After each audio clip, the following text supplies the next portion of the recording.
வணக்கம். நான் doctor Selvamani, senior intervention cardiology, Meenakshi super speciality hospital இருந்து பேசுறேன். இது நம்ம உலக இருதய நாள்.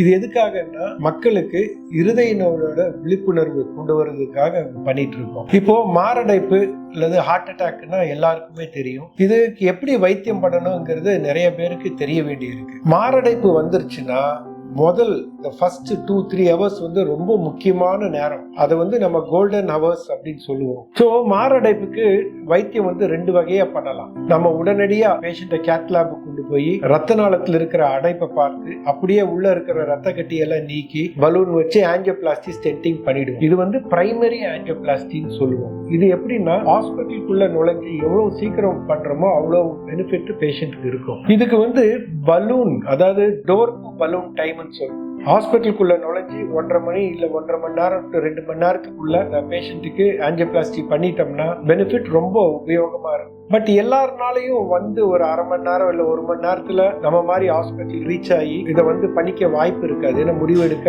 அட்டெண்டர்ஸ் வேணும், பல காரணங்கள் இருக்கும். அந்த மாதிரி உங்களுக்கு த்ரோம்போலைசிஸ் அப்படிங்கிற வைத்தியம் பண்ணலாம். ஃபார் எக்ஸாம்பிள், வெளியூர்ல ஏதோ ஒரு ஊர்ல மாட்டிக்கிட்டோம்னா இங்க வர்ற வரைக்கும் அந்த த்ரோம்போலைசிஸ் என்ன பண்ணும்னா இருதயத்துல இருக்கிற ரத்த கட்டிகளை கரைக்கிறதுக்கு கொடுக்கிற மருந்து. இந்த மருந்து போட்டுட்டோம்னா நம்ம 1 hour 2 hours 3 hours டிலே எடுத்து பண்ணாலும் பரவாயில்லாம பேஷண்ட்டுக்கு பெனிஃபிட் இருக்கும். பொதுவா த்ரோம்போலைசிஸ் பண்ணாலுமே நம்ம வித்தின் 24 hours அந்த பேஷண்ட்டுக்கு ஆஞ்சியோகிராம் பண்ணிடுறது நல்லது. அல்லது சில பேருக்கு இந்த த்ரோம்போலைசிஸ் வேலை செய்யாம இருந்தா எவ்வளவு சீக்கிரம் திருப்பி உடனடியாக ஆஞ்சியோபிளாஸ்டி பண்ண பெனிஃபிட் இருக்கும். ஸோ இது மாரடைப்போட வைத்தியம். அது போக இப்போ லேட்டஸ்டா நம்ம லேசர் அப்படிங்கிற கருவி வச்சிருக்கோம். இப்போ பொதுவா இத்தனை வருஷம் காலகாலமா மாரடைப்பாச்சுன்னா அந்த ரத்த கட்டியை கரைக்கிறதுக்கு த்ரோம்போசெக்ஷன் அல்லது பலூன் வச்சு நீக்கிட்டு இருந்தோம். அப்படி நீக்கும் போது அந்த ரத்த கட்டிகள் போய் ரத்த நாளத்துல திருப்பி அடைச்சிக்கிற வாய்ப்பு இருக்கு. இந்த வாய்ப்பை குறைக்கிறதுக்கு லேசர் அப்படிங்கிற கருவி யூஸ் பண்ணோம்னா ரத்த நாளம் திருப்பி அடையாம அல்லது ரத்த ஓட்டத்தை சீராக்குறதுக்கு ரொம்ப உபயோகமா இருக்கும். லேசர் என்ன பண்ணும்னா இந்த ரத்த கட்டிகளை கரைச்சிரும் அல்லது ரத்த கட்டியை